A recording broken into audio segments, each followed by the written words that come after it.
qué placer estar en sus pantallas. Piedra, papel y tinta, segunda parte, mesa de periodistas, evaluación del mes, evaluación de los medios, evaluación de los periodistas. Para eso estoy junto a dos colegas que me ayudan a hacer el examen de los medios. Juan Carlos Arana, que está en casa. Juan Carlos Arana es de Cadena A y es amigo del programa de La Razón. Gracias por estar acá. Gracias, Clau. Aprovecho la oportunidad para felicitar a La Razón por su aniversario. Yo he estado en el nacimiento de La Razón, éramos parte de la misma familia. Además, interesante, un mes bisagra donde evaluamos un 2017 complejo, interesante, con varios temas, tensionamientos internacionales, el tema de elecciones judiciales. Caramba, tenemos harta tela por cortar. Así es. Ya que estamos agradeciendo, yo le agradezco como siempre la amistad. Cuando hice Caraspas me recibió, cuando estaba en La Razón me recibió, cuando hicimos colección de historia me recibió. Es siempre un buen aliado, Juan Carlos. Hablando de aliados, Fernando Molina también, ex La Razón, periodista, feliz como perro con dos colas porque vuelve a Página 7 a cargo de un suplemento en el que va a poner cultura, economía, va a ser un cóctel, no sé qué va a salir de ahí, cóctel explosivo, confiamos en su profesionalismo, va a ser un gusto que esté usted en la competencia. Esperamos relacionarnos con altura, con honestidad, con profesionalismo, con equilibrio periodístico. Se dice fácil, pero qué difícil en estos momentos de crisis periodística. Así que me alegro de que vuelva a Página 7, Fernando. Mil gracias, Claudia. Sí, esperemos hacer una competencia limpia, como tiene que ser. Y además quiero también sumarme al recuerdo del nacimiento de La Razón, tan importante periódico en el que yo también participé desde muy pronto. Y estoy contento también de estar con Juan Carlos, así que gracias, va a ser muy divertido este momento. Gracias. Bueno, les decía que es una evaluación de junio, pero también, como decía Juan Carlos, estamos a la mitad del camino. A partir de acá comienza la cuenta regresiva a Navidad. Como dice el papirre, en un minuto se pasa la hora, en un minuto se pasa el año. ¿Qué es lo más relevante de este mes si tuviéramos que hacer un reporte, por ejemplo, para un periódico extranjero, para un medio extranjero? ¿Qué señalaría? ¿Cuáles son los... Bueno, no sé si es porque es muy reciente, pero yo creo que la resolución del caso que teníamos con Chile por los 9 bolivianos detenidos en Iquique es probablemente la noticia más importante y además la más positiva, digamos, ¿no? Y en lo negativo yo pondría la detención de Achá, del presidente YPFB, y el caso de corrupción o de aparente corrupción que hay detrás de esa detención. Creo que esos son los dos temas fundamentales, pero estoy recordando los más recientes, de repente es un espejismo de la memoria, ¿no? Usted decía positivo Chile, los 9, los expulsan, los multan, los tratan de todo. ¿Qué tiene de positivo eso para usted? Bueno, el salto de manos de la justicia chilena a estos compatriotas nuestros me parece algo positivo. Obviamente se ha tenido que entrar en el juego que había planteado la justicia y aceptar una culpabilidad limitada, ¿no? Pero creo que ha sido necesario para evitar la peor posibilidad, que era 20 años de prisión, ¿no? Que eso era el máximo de pena que se le podía dar a estos señores. Y creo que además es importante porque era un objetivo del gobierno y del país presionar lo suficientemente con suficiente energía a Chile como para que se diera, ¿no es cierto? Y no hiciera un proceso normal. Yo no tengo, creo que nadie de nosotros conoce bien los detalles de la negociación, pero es evidente que ha habido una negociación después de la presentación de Bolivia en la OEA, ¿no? Que seguramente ha puesto incómodos a los chilenos. Y además, dado que en Chile había un divorcio de opiniones entre los sectores más ligados a la Cancillería, que creían que esos bolivianos debían ser expulsados, como finalmente se va a dar, y otros sectores más duros que querían utilizarlos como un elemento como chivos expiatorios, digamos, para hacerles pagar los atrevimientos bolivianos en el pasado, ¿no? Entonces ellos estaban en una situación muy riesgosa y más allá de la política que se puede hacer en torno a este caso, yo poniéndome en los zapatos de ellos y de sus familias, me alegro que hayan podido zafar, digamos, relativamente con poco daño, ¿no? Seguramente la emoción, en primer lugar, de los familiares. El periódico Extra también del grupo Comunicaciones El País titulaba la anterior semana con una frase de los padres que decía: bien harto lo voy a abrazar a mi hijo, ahí ya no importa si la justicia, si la multa, es que llegue el hijo y abrace a ese padre o esa madre. Sin embargo, Juan Carlos, ¿usted se anima a dar más elementos de valor? Cuando Fernando habla de presión, me pregunto si no hubo presión del Poder Ejecutivo en el Legislativo en Chile, o cuál es la evaluación que usted hace. Bueno, y si ve final como positivo, ¿no? No, tomo la pelotita. Yo creo que no, o sea, entiendo lo que Fernando quiere decir y no voy a ser un lector tuyo ni vocero tuyo, pero sí, yo creo que se podían jugar un extremo de 17, 20 años de cárcel y por ahí los vamos a tener en corto tiempo por acá. Eso está bien, pero lo que ha dejado en medio son unas lecciones aprendidas, primero muy complicadas. Carabineros había sido corrupto, tema que ha hecho noticia en Chile este mes de junio. Segundo, hay pues el atisbo de que se estaba defendiendo al contrabando, ¿no? Un contrabando del que Chile se hace loco y va entrando por caminos clandestinos, 106 caminos. Anécdotas, ¿no? Un ministro de defensa que te dice vamos a hacer zanjas y con eso se termina el contrabando. Ojalá así sea, digamos, ¿no? Esas ideas de las obras de ingeniería, poner un muro y se termina el narcotráfico en Estados Unidos, idea de Trump, y zanjas, idea del señor Ferreira. Sí, yo creo que ha tensionado mucho más el tema este y ha sido utilizado dentro de Chile. ¿Quién ha sido el cancerbero contra Bolivia? Ha sido Tarud, que quiere tener algún protagonismo político con una intención de voto de un 8%. Por supuesto, está utilizando el tema de Bolivia como un buen acicate, digamos, para poder lanzar su campaña. Pero yo te digo, creo que al final de la jornada estamos condenados a ponernos de acuerdo y creo que es tiempo de bajarle las estridencias. Creo que debemos interpretar esto no como una señal de debilidad, sino como una señal más bien de distensión, y ojalá así sea, ojalá se la lea así, se diga ya, te están devolviendo esto, empezaremos una nueva agenda, no sé, de 13, de 12, de 15, de 18 puntos, pero encontraremos un nuevo momento. No podemos seguir por estridencias. ¿Decisión judicial / política? Completamente. Por favor, acuérdate la primera alocución de la indignada presidenta robusta de Chile, ¿no? La señora Bachelet, que decía, son una banda de delincuentes, asaltantes, y no, por Dios, además al día siguiente, ¿no? Sin que se haya, ya dictó sentencia, sin que haya nada. Pero es un parto de montes, ¿no? De esa tremenda acusación, la Fiscalía tuvo que mutar en 3 subacusaciones distintas, y esta última es como, ya, empataremos, pero con penales, ¿no? O sea, si son responsables, ¿por qué se procesa al camionero? ¿No? Es el origen del delito. Y si se procesa al camionero, entonces tendrían que ser inocentes. Pero bueno, no pueden quedar en absoluto ridículo. Entonces, no, sí, se pasaron, pero los vamos a expulsar. Y terminan una pena de 3 años que no son punibles, digamos, en cárcel. Entonces, creo que quienes quedaron en offside son ellos. Ahora, tenemos que tener mucho cuidado. El hablar de mártires, me parece no leer las señales de poder aprovechar esto como una oportunidad para tratar de distender el ámbito, ¿no?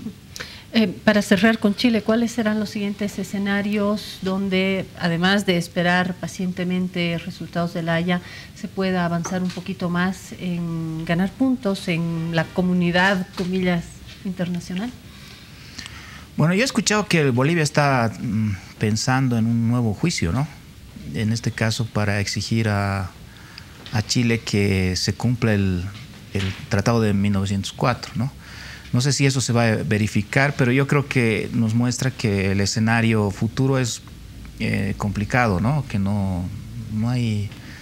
Evidentemente, coincido en que esta inflexión del caso de los 9 va a distensionar un poco, ¿no? Pero que todo esto se desarrolla en un marco muy complicado en el que continúan los ataques mutuos, ¿no? En el que va a seguir una estrategia Bolivia que replantee constantemente, ¿no es cierto?, nuestras demandas, y en la que está pendiente la acusación de Chile sobre el Silala, ¿no es cierto?, y quizás se produzcan otros juicios más, etcétera. Entonces yo veo que el panorama es malo y no creo que mejore con las elecciones, sino todo lo contrario. Las elecciones en Chile van a obligar a los políticos a ser más virulentos contra nosotros. Y si gana un gobierno que contrario al de Bachelet, entonces todavía las perspectivas van a ser de mayor confrontación. Usted hablaba en otro tema de Achá, la detención de Achá. indicios de corrupción en YPFB por el asunto de taladros, pero quisiera ir más allá y no quedarnos en si achá o no, si los taladros o no, y hablar de la corrupción, porque no solamente es el caso, y no es el primero en YPFB, Santos Ramírez está también en la cárcel, eso obviamente forma parte de una investigación más avanzada, pero estamos hablando de YPFB donde se manejan muchísimos recursos del Fondo Indígena, de Televisión Boliviana, de varios lugares donde se han encontrado indicios de corrupción. Quiero hablar de la corrupción, más allá de achá o no achá, como uno de nuestros síntomas más preocupantes en Bolivia, en Perú, en Colombia, en España, en Francia, donde no hay corrupción. Pero hablemos de casa, ¿Cómo atacamos este tema? Yo tengo la sensación de que el gabinete político del presidente Morales ha tomado una decisión este mes de junio, ¿no? Ven números todo el tiempo y yo siento que justamente el fantasma de la corrupción es un talón de Aquiles muy difícil de superar. Has citado tú algunos ejemplos, pero si vamos más atrás en la hemeroteca, por Dios, son complicados y groseros varios de estos ejemplos. Pero bueno, asumamos estos últimos que acabas de citar, yacimientos, 7 presidentes, che. Uno de ellos muerto y 6 con acusaciones. Acusaciones, no quiero decir procesos, salvo Santos Ramírez. Sí, pero ahí el enfoque me parece injusto de poner a todos en la misma bolsa, ¿no? Seguro, pero... Un enfoque de página 7, de hecho, pero me parece desequilibrado. pero bueno, pero yo te digo... yo creo que el gabinete político, y con esto completo la idea, ha tomado la decisión de decir, bueno, vamos a dar un mensaje de que corrupto, venga de donde venga, incluso sospecha, llámese señor Achá, llámese el señor Portocarrero de Canal 7, vamos a llegar hasta el final. Creo que como una señal hacia la opinión pública. Ojalá así sea, ¿no? Ojalá que no sea solo una señal, sino sea que se llegue a fondo, que instituciones como la Contraloría, las Secretarías de Transparencia funcionen en los distintos lugares. Porque la gente está hipersensibilizada en la corrupción, ¿no? Es un fantasma bien complicado de superar. Y la confianza no se compra en la Pérez Velasco a 2 pesos, ¿no ve? Sucedió en el Poder Judicial, en esta solo convocatoria. La gente confía o no confía, y la gente tiene una sensación de que hay muchos corruptos sueltos dentro del gobierno, ¿no? Y si no forma parte de la cultura contemporánea, porque no me voy a poner la camiseta de que los bolivianos somos corruptos, no, o los latinos somos corruptos, es algo que está, y tampoco voy a decir Achá es corrupto y yo soy virgen de, cuando en realidad sabemos que en nuestra vida cotidiana podemos ser corruptos desde lo mínimo hasta casos enormes, ¿no? Creo que forma parte de los males contemporáneos, la corrupción. Sí, pero eso no nos debe llevar a minimizar, digamos, los problemas, ¿no? A esconderlos detrás de... O generalizar, ¿no? Claro, decir mal de muchos, ¿no? Suelo de todos. El punto es que YPFB es el eje del modelo económico actual, ¿no? Hay que conseguir alguna manera, porque ¿por qué se privatizó YPFB en su momento? Se privatizó porque justamente, ¿no es cierto?, se fueron acumulando experiencias negativas acerca de cómo se manejaba desde el Estado, algo que era en ese momento no tan importante como ahora, pero también fundamental. Y el gran argumento de los 90, en el que muchos caímos, es, bueno, la empresa privada es más honesta por sí misma, ¿no? Y ahí tienes razón tú, no es así, ¿no es cierto? Encontramos corrupción ahora en la empresa privada y en la empresa pública, es cierto. Lo hemos visto en nuestro país y lo vemos en casos como el de Petrobras, por ejemplo, de Odebrecht, etcétera, ¿no? Pero evidentemente YPFB es demasiado importante como para que el gobierno no haga algo muy sistemático, ¿no es cierto? Drástico. Y muy drástico para evitar que... Porque a mí lo que más me preocupa no es que haya casos de corrupción que luego se pueden encontrar y que se pueden sancionar, ¿no es cierto? Porque evidentemente eso es una sangría, pero que se hagan cosas, se maneje la empresa en función de los negocios. Eso me preocupa mucho. Es decir, que no se haga lo que se tiene que hacer, sino lo que le conviene al que va a dar la contratación, ¿no? Saben ustedes, o sea, crear negocios para mí, en lugar de crear negocios para el país. Eso sería muy grave porque el modelo actual sin YPFB naufraga, ¿no? Entonces es muy importante que mejore la producción, que mejore la exploración y que haya muchos más ingresos de YPF para los, no estoy diciendo los próximos 40 años, sino para los próximos 5, 7 años, ¿no? Y eso tiene que ser el desafío del señor Barrigas, ¿no? El nuevo presidente, y el desafío del gobierno. Y la transparencia. Sin embargo, el poner, porque deseamos poner cinturones, controles, ¿no? Una enorme lupa para detectar a los corruptos del país y del mundo.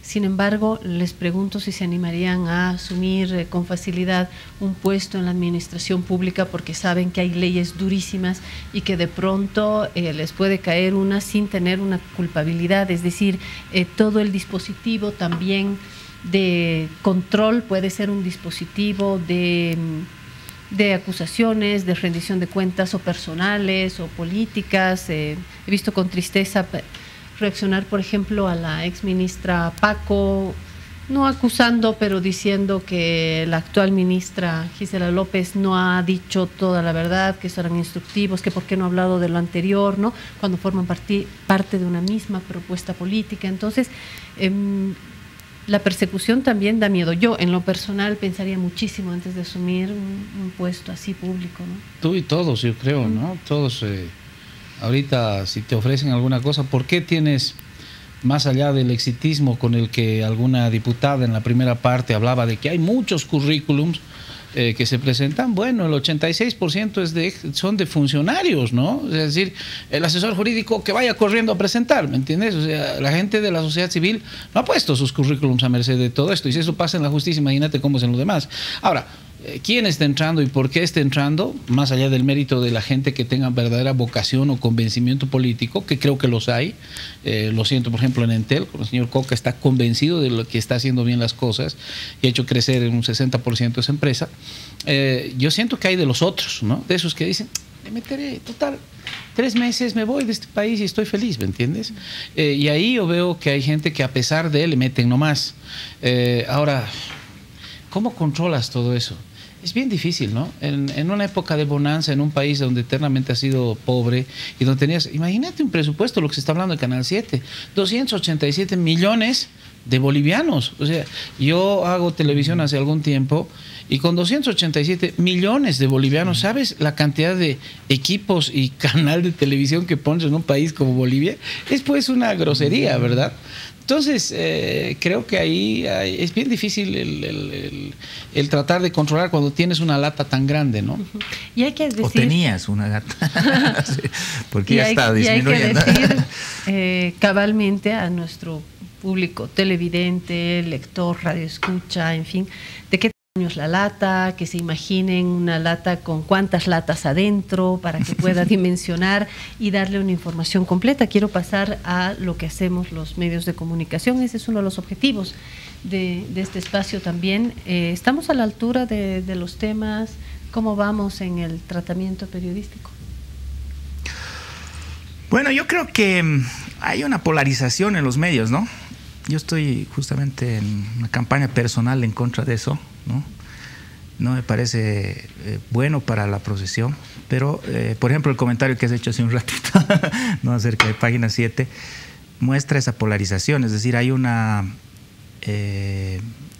alineamiento.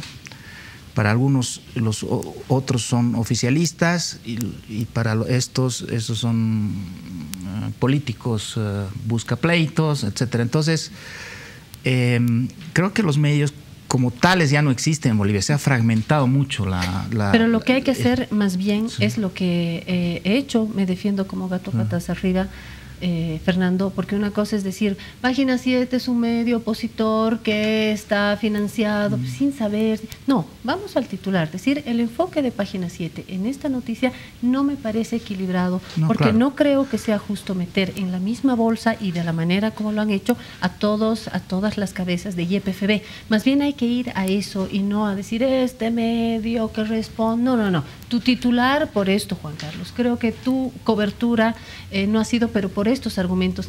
Eso no es polarización, eso es hacer un debate más bien periodístico que lo merecemos, que necesitamos. Más bien me encantaría que todos los días hablemos de enfoques, de titulares, de qué le faltó esta información y no la acusación barata, ¿no? Creo que eso es lo que sí nos hace daño. Sí, estoy de acuerdo con eso, hay que discutirlo, hay que discutir las cosas, no estoy diciendo que no se discutan, pero también entiendo que cada uno ya tiene su posición política previa, ¿no? Y eso no es normal respecto a un periodista, o sea, para un periodista viejo como yo, que ha visto otros procesos y otras etapas, ¿no es cierto? Esas cosas no ocurrían en los años 90.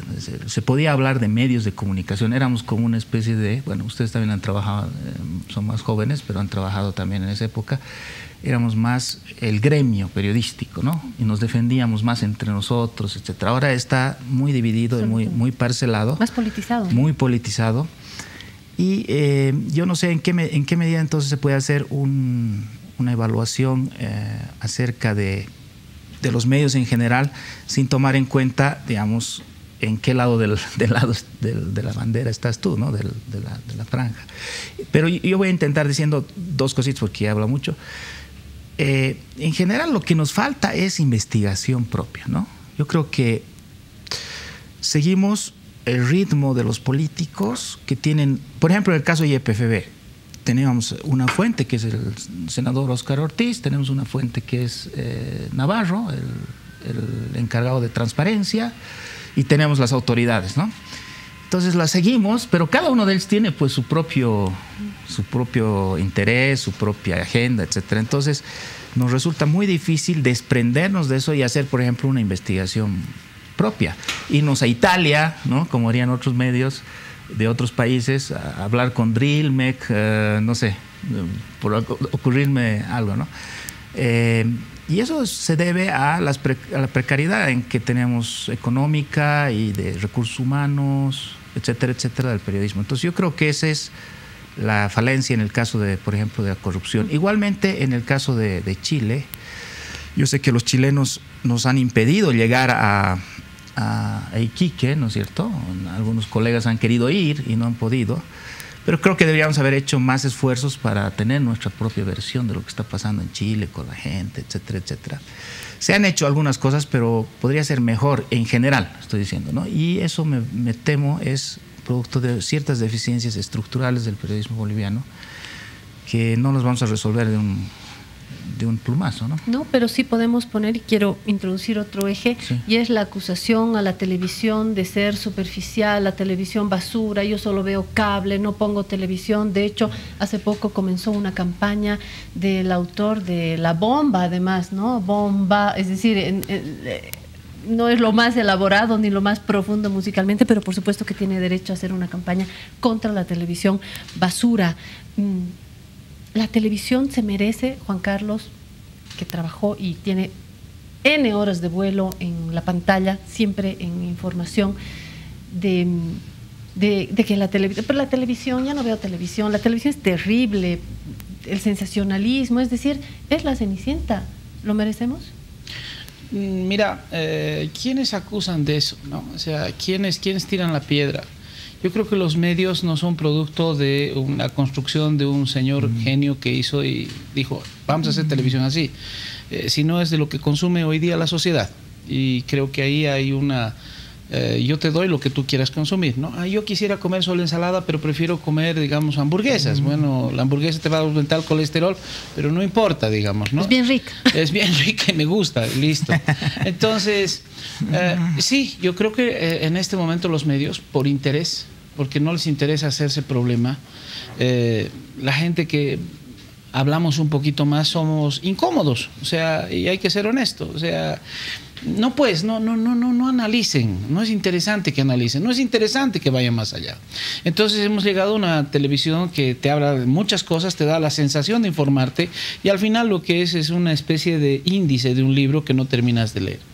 peleamos contra el control remoto, peleamos contra la oferta. Además, no sé a quién se le ocurrió que todos los noticieros, 8 de la noche, todos entramos en noticiero, ¿no? Deportes, a las 9 de la noche, todos deportes. O sea, debe haber un solo programador para todas las grandes redes de televisión. Pero bueno, esa es otra historia.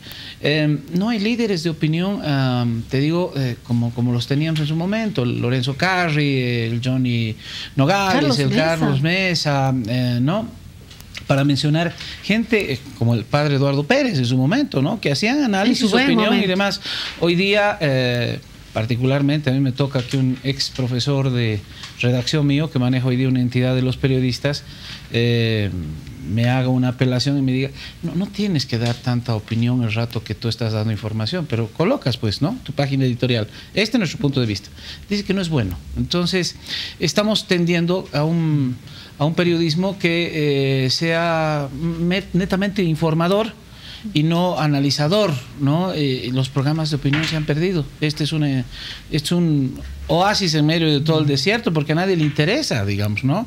No, la información ve el 10% de la audiencia televisiva, entonces a mí me interesa el 90% que ve Los Simpson, entonces, o bailando, o cantando, o saltando, ¿no? O sea, ya los realities tienen muchos nombres. Creo que ahí debe hacerse de una reflexión para tratar de decir, somos una industria cultural y tenemos que tratar de mejorar nuestros contenidos. Pero bueno, si hablamos de la televisión, hablamos de las redes sociales y hablamos de todo lo demás, ¿no? O sea, hay mucha tela por cortar. Borrachera también. Fernando Molina, usted que ha estado siempre bajo el techo del periodismo escrito, se ha dado más tiempo, ¿va a defender a la televisión en algo? En algunas cosas, sí. Por ejemplo, en este caso de Chile, ¿no? Que acababa de criticar yo. Quienes van ahí y quienes son deportados, ¿no? Son gente de televisión, ¿no? La televisión necesita imágenes y eso los hace más valientes y más, ¿no? Más audaces para llegar hasta el lugar. Nosotros a veces escribimos de oídas, ¿no? O por simples referencias. Es más fácil cubrir eso cuando lo estás escribiendo. Y sin embargo, evidentemente, claro, la televisión tiene menos elaboración que el periodismo escrito. Tiene menos tiempo, ¿no? Sí. Menos tiempo de producción. Y el periodismo escrito es más difícil también, ¿no? Porque, bueno, más difícil en el sentido de que es más como elaborado, ¿no? Requiere más elaboración y eso hace que también haya periodistas más expertos y mejor pagados, y normalmente, por lo menos en Bolivia. Ahora, por supuesto, en todo esto hay excepciones, ¿no? Hay televisión mucho mejor que otra. Yo creo que, en todo caso, los problemas del periodismo boliviano tienen que ver con algo que mencionaba Juan Carlos, es decir, cuán exigente es la demanda, ¿no? El consumo, ¿no? Y eso nos lleva a qué tipo de sociedad tenemos, ¿no? Finalmente, es decir, entonces, cuando no hay, digamos, una demanda de la propia población acerca de un periodismo más inquisidor, más, no sé, más penetrante, ¿no es cierto? Entonces resulta fácil seguir haciendo lo mismo, o sea, es normal que hagamos lo mismo que siempre hemos hecho y que es lo que finalmente está al alcance de nuestros recursos, ¿no? Entonces es difícil romper este círculo. Y creo que las redes no han llegado para resolver el problema, sino para complicarlo más, ¿no? Porque han mezclado todo y han permitido también que tengamos que estar en el mismo sitio con fuentes totalmente poco creíbles y inventadas, ¿no? Bueno, y las tendencias son mundiales, porque no es que en el norte, en el centro, en Asia estemos mejor, hay tendencias. Me gustaría volver a sentarme con ustedes, los convocaré. Gracias, Juan Carlos, gracias Fernando por estar acá. Fernando Molina y Juan Carlos Arana en esta evaluación del mes de la información nacional. No nos fuimos al mundo, en la información nacional y en cómo vamos trabajando los medios, los periodistas. Debate interminable en el que insistiremos en este espacio. Que tenga usted una linda semana. Dentro de 7 días nos vemos.